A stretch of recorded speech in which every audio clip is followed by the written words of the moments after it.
आज हम लोग 12 के जीव विज्ञान में बात करेंगे जैव प्रौद्योगिकी। जैव प्रौद्योगिकी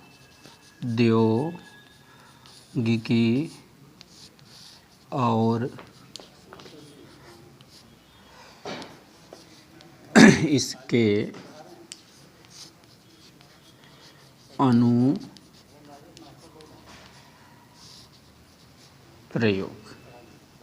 यानी बायोटेक्नोलॉजी। बायोटेक्नोलॉजी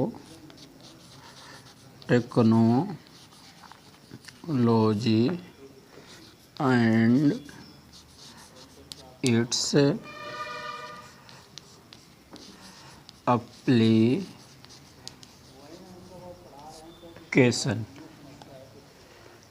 जैव प्रौद्योगिकी और इसके अनुप्रयोग आज का टॉपिक ही है, जैव प्रौद्योगिकी और इसके अनुप्रयोग, बायोटेक्नोलॉजी एंड इट्स एप्लीकेशन।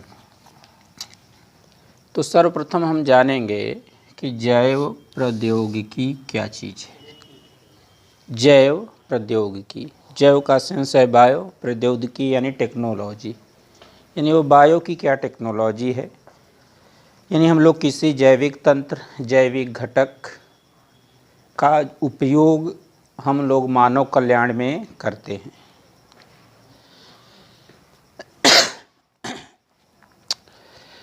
तो जो कि बायोटेक्नोलॉजी है, यह विज्ञान की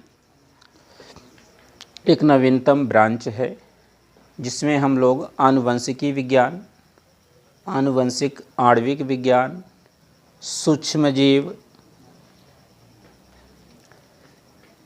जेनेटिक इंजीनियरिंग आदि का प्रयोग हम लोग करके मानव के कल्याण में कुछ महत्वपूर्ण कार्य करते हैं। इसी चीज़ को हम लोग क्या कहते हैं, बायोटेक्नोलॉजी, जिसमें डीएनए पुनर्संयोजन तकनीकी है, ट्रांसडक्शन है, पारगमन जिसे कहते हैं, इस विधि का भी इस टेक्नोलॉजी में उपयोग किया जाता है। सूक्ष्म जीव हैं, विभिन्न प्रकार के सूक्ष्म जीवों का भी हम लोग उपयोग करते हैं जैव प्रौद्योगिकी में। तो जैव प्रौद्योगिकी के उपयोग यानी इसके क्या एप्लीकेशन हैं, हम लोग कृषि के क्षेत्र में थोड़ा सा बात कर लेते हैं। कृषि के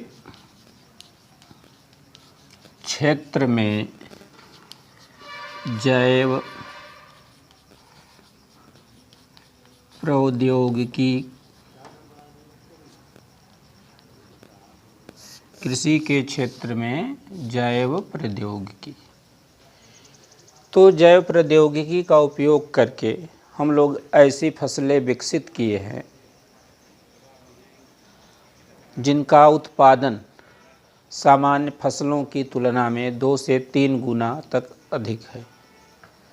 जैव प्रौद्योगिकी द्वारा हम लोग ऐसी फसलें उत्पन्न करते हैं जिसमें बीटी फसलों का नाम आप लोग सुने होंगे, जिस फसलों पर पेस्ट का यानी कीटों का कोई भी प्रभाव नहीं होता है, यानी ऐसी फसलें जो होती हैं कीट रेजिस्टेंस फसलें होती हैं, कीटों के प्रति उनमें सेल्फ डिफेंस होता है, सेल्फ डिफेंस मैकेनिज्म है।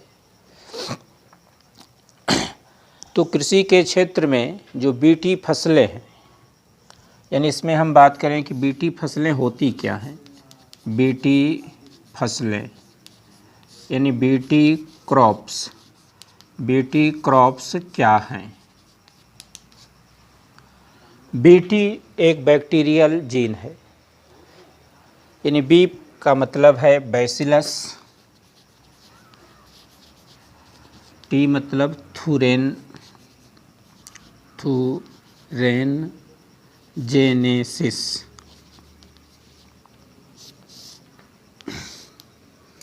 बैसिलस थुरेनजेंसी एक जीवाणु है। इसमें एक प्लाज्मिड कहें जो एक्स्ट्रा क्रोमोसोमल डीएनए होता है, यानी ये जो प्लाज्मिड है बैक्टीरिया को रेजिस्टेंस प्रदान करता है। या यूँ कहें कि ऐसे प्रतिजीव या एंटीबायोटिक उत्पन्न करते हैं जो स्वयं बैक्टीरिया के लिए जहरीले नहीं होते हैं लेकिन अन्य जीवों के लिए जहरीले होते हैं। तो बीटी फसलें ऐसी होती हैं जो पेस्टों के प्रति या पीड़कों के प्रति रेजिस्टेंस होती हैं, कीटों के प्रति क्या होती हैं, रेजिस्टेंस होती हैं। यानी बीटी फसलों में हम लोग करते क्या हैं कि उस जीन को, जो बीटी जीन है, जो ऐसा पेस्ट का निर्माण या ऐसा एंटीबायोटिक का निर्माण करता है, यह एंटीबायोटिक्स पेस्ट के यानी जो आपके कीटनाशक हैं जैसे ही उसके गले में जाता है क्षारीय माध्यम में काफ़ी सक्रिय होता है और उस जीव की, उस पेस्ट की तुरंत क्या हो जाती है, मृत्यु हो जाती है, जिससे कोई भी कीटनाशक बीटी फसलों को कोई नुकसान नहीं पहुंचा पाते हैं। तो जो बैसिलस थुरिंजिएंसिस यानी एक बीटी क्या है बैक्टीरिया है। अब बीटी फसलों में बहुत सारी फसलें आई है, जैसे एक फसल का नाम है बीटी कपास हैं, बीटी बैगन हैं, तमाम तरह की बीटी फसलें आई हैं। तो बीटी फसल कपास में सबसे ज़्यादा जो समस्या होती है वो पेस्ट की होती है, कीटकों की होती है। तो इस जीन को, जो हमारा जीन है, बीटी जीन है, यानी कपास में हम लोग क्या कर देते हैं, इंट्रोड्यूस कर देते हैं किसी तकनीक से, जेनेटिक इंजीनियरिंग, ट्रांसडक्शंस और भी जो भी तकनीकें हैं जेनेटिक इंजीनियरिंग की। तो बीटी जीन कपास में जाकर के सक्रिय हो जाता है और एंटीबायोटिक का निर्माण करने लगता है। यानी कपास में ऑलरेडी कीटों के लिए एंटीबायोटिक क्या होती है, बन चुकी होती है। जैसे ही कोई कीट इस फसल को खाने के लिए कपास की पत्तियों पर बैठेगा और जरा सा ही उसका जैसे रस वह चूसेगा, वह रस उस कीट के गले में जैसे ही जाएगा, क्षारीय माध्यम होगा, तुरंत बीटी जीन क्या हो जाता है, सक्रिय, और बीटी एंटीबायोटिक सक्रिय हो जाती है और उस कीट की तुरंत मृत्यु हो जाती है। उसी प्रकार आपके बीटी बैगन्स होते हैं, बैगन में भी पेस्ट की बहुत सारी क्या होती हैं, समस्याएं होती हैं। तो जो जितने भी बीटी फसलें हैं, चाहे बीटी कपास कहें, बीटी तंबाकू कहें, बीटी बैगन्स कहें, ये पेस्ट के प्रति क्या होती हैं, रेजिस्टेंस होती हैं। और किसी के क्षेत्र में, यानी एक तो हम लोग देखें कि क्या जैव प्रौद्योगिकी का उपयोग जो था बीटी फसल में, दूसरी जो उपयोग है वह गोल्डन राइस, दूसरा चीज़ है आपका गोल्डन राइस।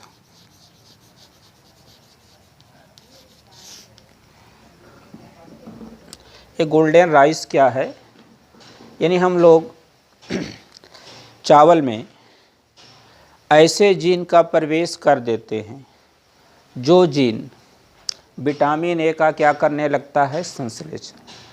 यानी जो जीन किसी बैक्टीरिया में विटामिन ए का निर्माण करता है, उसी जीन को हम लोग चावल में इंट्रोड्यूस कर देते हैं और वह जीन पहुँच कर, यानी गोल्डन जो राइस है यह सुनहरा भूरे कलर का होता है, क्योंकि इसमें बीटा कैरोटीन पाए जाते हैं। बीटा कैरोटीन के युक्त चावल जो होते हैं सुनहरे भूरे कलर के होते हैं, इसलिए इनका नाम गोल्डन राइस रखा गया है। बीटा कैरोटीन जैसे ही ह्यूमन बॉडी में जाएगा, यह सक्रिय होकर के ये आपका विटामिन ए का क्या कर देता है, निर्माण कर देता है, क्योंकि एंजाइम ही क्या बनाते हैं, विटामिन्स बनाते हैं, प्रोटीन बनाते हैं। तो जिससे हम लोगों की शरीर में जो विटामिन ए है उसकी कमी से क्या मिल जाती है, निजात मिल जाती है।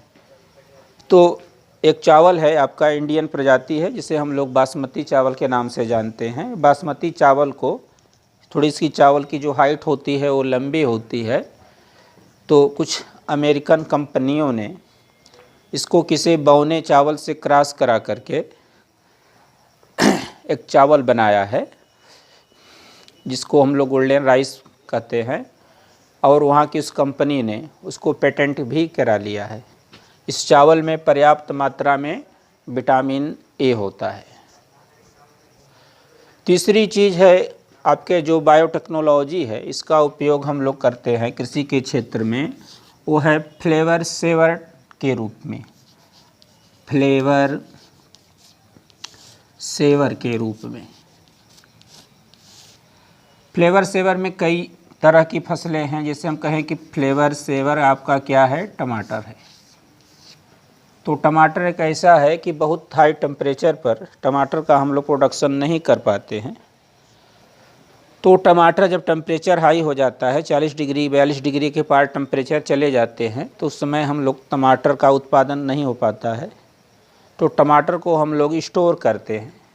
तो स्टोर करने में टमाटर को हम लोग लंबे समय तक स्टोर नहीं कर पाते थे, क्योंकि टमाटर की जो कोसा भित्ति होती है जिसमें पेक्टिन होता है, पेक्टिन जब टमाटर पक जाता है तो कच्चे टमाटर आपके कड़े होते हैं, लेकिन जो पके टमाटर होते हैं वो ढील ढील हो जाते हैं, लूज लूज हो जाते हैं। क्यों? क्योंकि एक एंजाइम होता है पोली गैलेक्टो यूरिनेज, एक एंजाइम है पोली गैलेक्टो यूरिनेज। यह एंजाइम जो है पेक्टिन को क्या करता है, नष्ट कर देता है। पेक्टिन कोसा भित्ति होती है, या एक ऐसा पदार्थ है कि दो कोसा भित्तियों को आपस में जोड़ती है। यानी विभिन्न कोसा भित्तियाँ जो हैं पेक्टिन की सहायता से एक दूसरे में जुड़ी होती हैं। तो आप जानते हैं कि जो कच्चे फल होते हैं कड़े होते हैं, लेकिन पके हुए फल क्या हो जाते हैं, मुलायम हो जाते हैं। जैसे टमाटर आप देखेंगे कच्चा है तो काफ़ी कड़ा रहता है, पक जाता है तो मुलायम हो जाता है। उसी प्रकार आम देखेंगे, कच्चा आम कड़ा होता है, लेकिन जब आम पक जाता है तो वह मुलायम पड़ जाता है। ऐसा क्यों होता है? क्योंकि उसमें पॉलीगैलेक्टो यूरिनेज जो एंजाइम हो जाता है पके हुए फलों में सक्रिय हो जाता है। पके हुए फलों में जब यह एंजाइम सक्रिय हो जाता है तो वह पेक्टिन को नष्ट कर देता है, जिससे फल क्या हो जाते हैं, थोड़े ढीले पड़ जाते हैं। तो लेकिन जो फ्लेवर सेवर हम लोग बायोटेक्नोलॉजी का उपयोग करके जो टमाटर का हम लोग प्रोडक्शन कर रहे हैं, फ्लेवर सेवर टमाटर्स, तो उसमें इसकी जो एंजाइम है पॉलीगैलेक्टो यूरिनेज, यह एंजाइम बहुत कम मात्रा में बनता है। यानी यह एंजाइम जब कम मात्रा में बनेगा तो ये आपकी जो पेक्टिन है, जो कोसा भित्ति की पेक्टिन है, जो ज्वाइंटिंग या सीमेंटिंग मटेरियल है, उसको कम नष्ट कर पाता है, जिसकी वजह से ये टमाटर कड़े बने रहते हैं, जिसको हम लोग काफ़ी दिनों तक क्या कर सकते हैं, स्टोर कर सकते हैं। तो इस तरह से जो टमाटर की सीज़न नहीं होती है, गर्मियों में हम लोग टमाटर जो है हम लोगों को स्टोर वाला टमाटर प्राप्त हो जाता है, और वो नष्ट भी नहीं होता। इसके फ्लेवर भी अच्छे होते हैं, कड़े होते हैं, क्योंकि इसकी कोसा भित्ति में जो पेक्टिन होता है वह बना रहता है। तो कृषि के क्षेत्र में हम लोग को क्या देखे, जैव प्रौद्योगिकी की क्या उपयोग हैं। उपयोग में हम लोग देखे बीटी फसल बनाए हैं, गोल्डन राइस बनाए, फ्लेवर सेवर टमाटर बनाए, और भी उपयोग हैं। और आपके जो बायोटेक्नोलॉजी है इसके और भी उपयोग है। चिकित्सा के क्षेत्र में भी बायोटेक्नोलॉजी का अहम उपयोग है। दूसरी अगर हम बात करें कि चिकित्सा के क्षेत्र में, चिकित्सा के क्षेत्र में जैव प्रौद्योगिकी,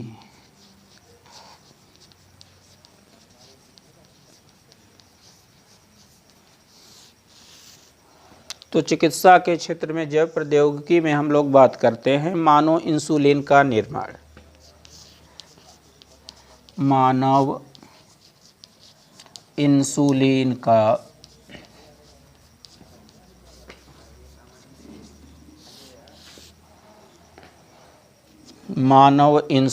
का निर्माण। इंसुलिन की संरचना के लिए जो फेडरिक ने सर्वप्रथम संरचना दी थी, बताया था कि जो इंसुलिन है, इंसुलिन की जो पॉलीपेप्टाइड श्रृंखला होती है उसमें 2 अमीनो अम्ल होते हैं, एक अल्फ़ा अमीनो अम्ल है, दूसरा बीटा। अल्फ़ा अमीनो अम्ल जो होता है या अल्फ़ा जो उसकी श्रृंखला होती है, इसमें 21 अमीनो एसिड होते हैं और जो बीटा श्रृंखला है इसमें 30 अमीनो एसिड होते हैं। ये दोनों श्रृंखलाएं एक दूसरे से डाइसल्फाइड बंधों द्वारा जुड़ी रहती हैं। तो इंसुलिन जो हार्मोन है वो शुगर के रोगों का या शुगर के रोगियों का एक महत्वपूर्ण या कहें कि लाइफ सेविंग ड्रग है, जीवनदायिनी क्या होती है, दवा होती है। तो गाय को फ्रेडरिक शिंकर ने सर्वप्रथम इंसुलिन को फ्रेडरिक शिंकर ने गाय के पैनक्रियाज से पृथक किया था, क्योंकि पैनक्रियाज ही एक ऐसी ग्रंथि है जो इंसुलिन का क्या करती है, इंसुलिन हार्मोन का क्या करती है, निर्माण करती है। यह जो हार्मोन है इंसुलिन मानव के ब्लड में ग्लूकोज की मात्रा का क्या करता है, नियंत्रण करता है। बायोटेक्नोलॉजी से हम लोग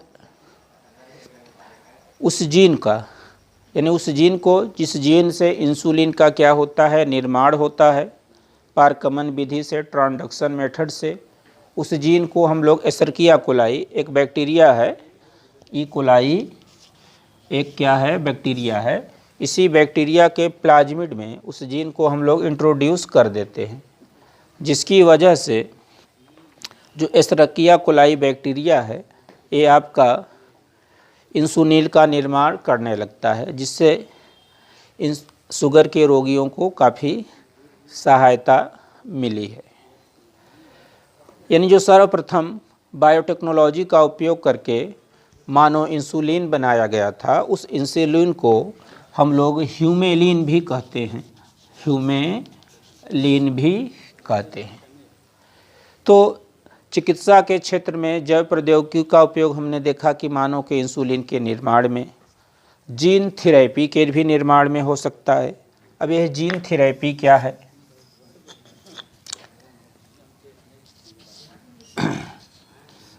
जीन थेरेपी के निर्माण में या जीन थेरेपी में, अब ये जीन थेरेपी क्या है? पर्टिकुलर कई आनुवंशिक रोग ऐसे होते हैं जो जीन के सीक्वेंस में गड़बड़ी के कारण उत्पन्न होते हैं। अगर हम पता कर ले कि जो आनुवंशिक रोग, कोई आनुवंशिक रोग किस जीन की कमी से हो रहा है या किस जीन की गड़बड़ी से हो रहा है, उस जीन की हम लोग क्या कर लेते हैं, मैपिंग कर लेते हैं, क्लोनिंग कर लेते हैं, और उस जीन को हम लोग वहाँ से क्या करते हैं, काट करके निकाल देते हैं, और उसके जगह पर अच्छा सीक्वेंस वाला, जिसका सीक्वेंस क्या है, सही है, उस जीन को हम लोग वहाँ पर क्या कर देते हैं, इंट्रोड्यूस कर देते हैं। तो इस माध्यम से बहुत सारे जो आनुवंशिक रोग हैं, क्योंकि आनुवंशिक रोगों का कोई इलाज नहीं होता, लेकिन जीन थेरेपी के माध्यम से आनुवंशिक रोग हैं, जिससे आपका हीमोफीलिया है, कलर ब्लाइंड्स हैं, सिकल सेल एनीमिया है, थैलेसीमिया है, ये सब रोगों के इलाज में काफ़ी मदद मिली है।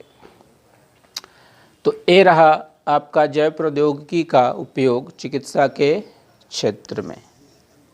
जैव प्रौद्योगिकी से जुड़ा ही एक ऐसा टॉपिक है जिसे हम लोग कहते हैं ट्रांसजेनिक जंतु, ट्रांसजेनिक जंतु या पारजीनी जंतु, यानी ये क्या होते हैं, इसके बारे में भी हम लोग डिस्कस कर लेते हैं।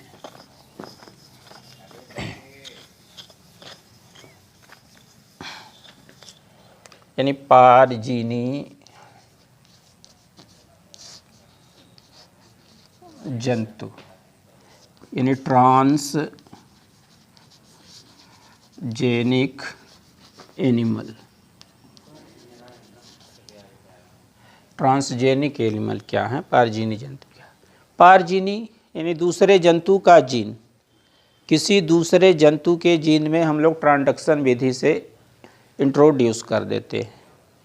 तो वह जीन जिस अमीनो अम्ल के लिए, जिस प्रोटीन के लिए रिस्पॉन्सिबल होता है, वहाँ पर जीन उस जीव में जा कर के वह सक्रिय होकर के उस अमीनो अम्ल का निर्माण करने लगता है, उस अमीनो अम्ल का निर्माण करने लगता है।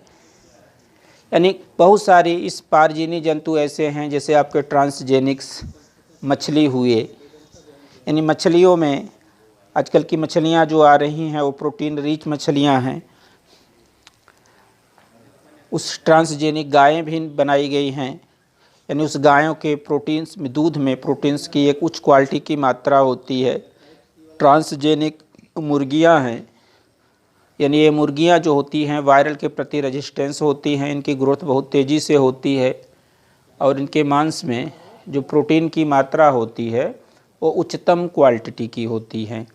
और इस विधि से हम लोग पारजीनी जंतुओं में पारजीनी सूअर भी बनाए हैं। तो इस तरह से बहुत सारे पारजीनिक जंतुओं का निर्माण किया गया है। यानी पारजीनी जंतु ऐसे जंतु होते हैं कि जिसके जीन में किसी हम लोग दूसरे जंतु का जीन क्या कर देते हैं, इंट्रोड्यूस, वह जीन उस जीव में जा कर के सक्रिय हो जाता है और उस जीन का जो कार्य होता है उसके अनुरूप वहाँ पर सक्रिय होकर के वह प्रोटीन का क्या करने लगता है, निर्माण करने लगता है। तो ये रहा बायोटेक्नोलॉजी में पारजीनी जंतु। आज बस इतना है।